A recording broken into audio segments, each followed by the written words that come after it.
Well guys, I have a little bit of fun today. We're fixing this. I just have pieces everywhere.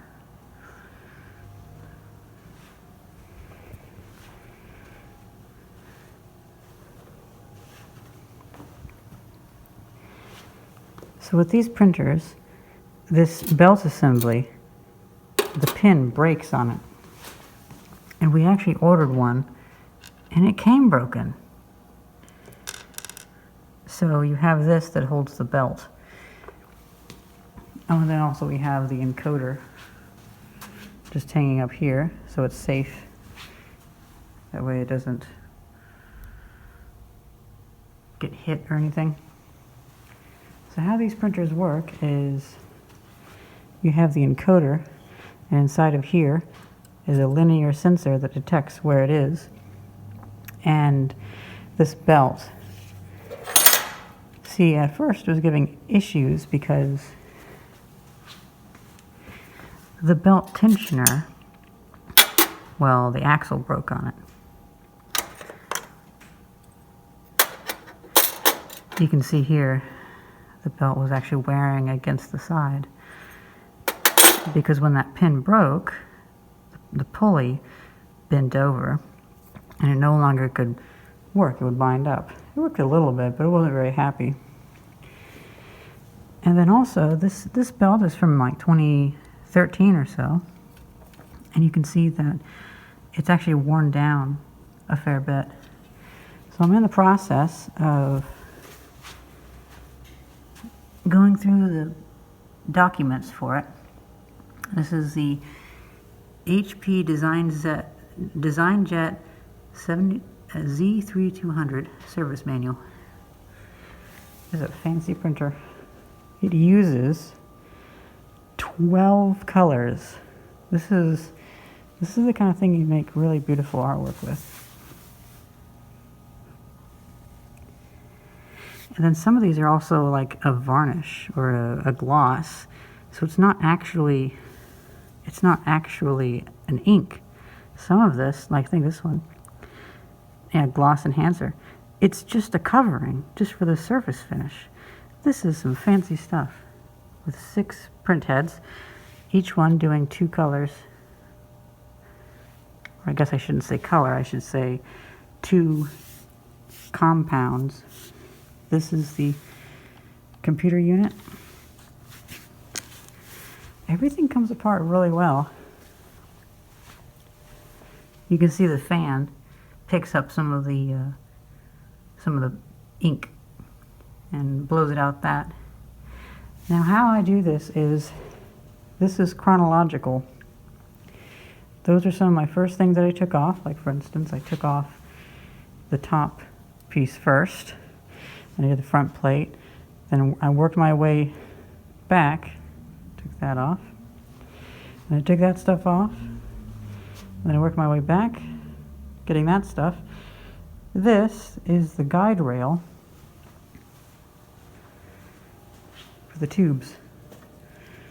And now these come from a peristaltic pump. You know what's interesting is, like a year or two ago, I took apart an old HP printer, and that was just a consumer printer. And that had, I believe, 4 or maybe it was 6 lead peristaltic pump. Inside of here is actually a pump mechanism. This is where the heads clean themselves. And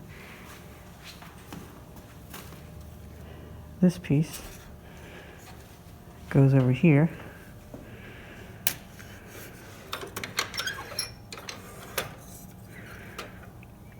And it actually connects into here.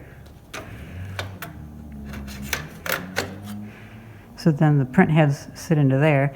So that's how you go from these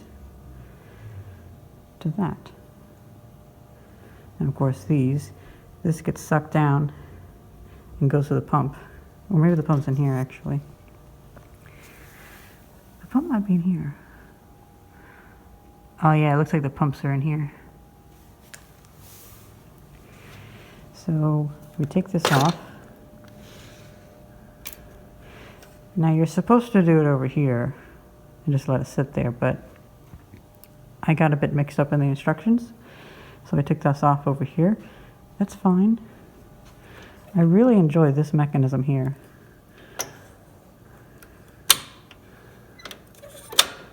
When the print heads are in, that's a really satisfying click, but it doesn't seem too tight, so it doesn't seem like it's going to break itself. And this is that plastic that has fibers in it. Now some of the panels that go here, they feel like they're going to break because they do kind of bind up. But those, the actual parts that matter, those seem pretty reliable. So now I'm actually going to take this, I'm just going to set it in here.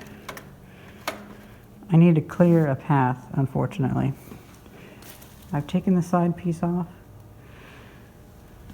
which is over here. Started a new pile, but thankfully all I'm doing is putting on a new belt, putting in a new carriage assembly. Now the unfortunate thing about these is they didn't quite design them right. And so that pin that tensions it, you have to remove this spring in order to get it out. Oh well, they should have made that pin out of metal. And I'll probably see about making a metal one in the future. This printer does beautiful stuff, beautiful prints. I believe it's from 2008 or so. Okay, so let's remove this stuff. And now that print head assembly comes out through here.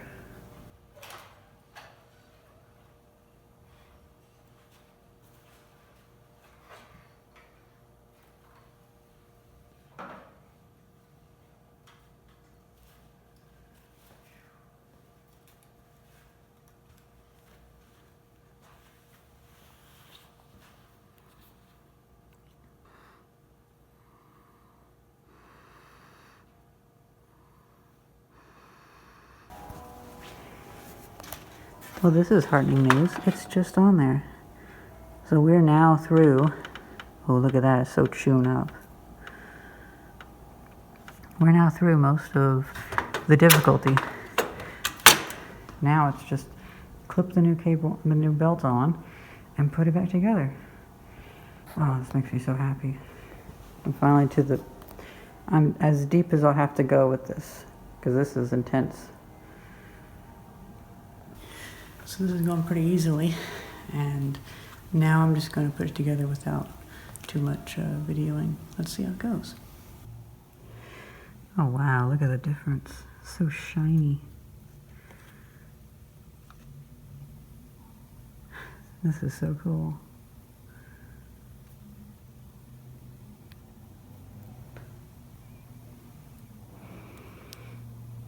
I'm going to cherish the memory of holding this.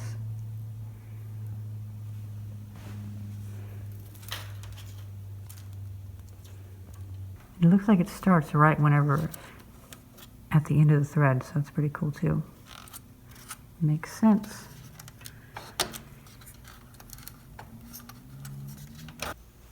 I have this back on, all lined up. This is in the middle.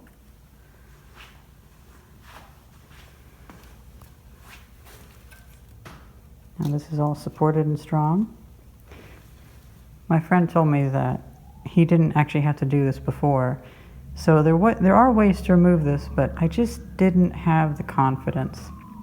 So I figured I wasn't going to wing it and I would just do what the instructions say. But now what we do is we just work our way up. Adding the screws, putting the wires in next. And we're just going to work our way back up the documentation.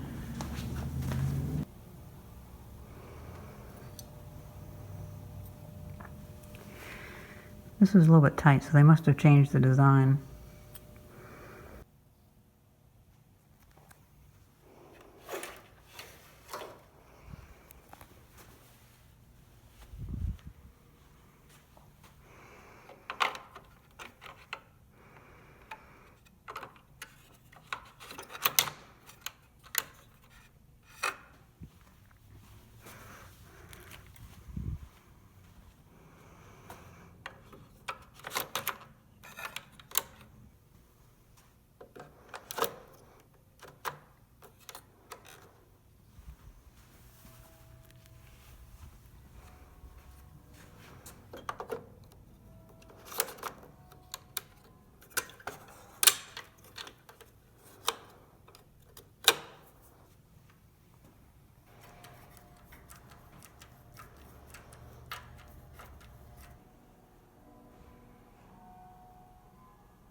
Wow, I actually did it. Hope you guys enjoyed this video. Thank you very much for watching. See ya.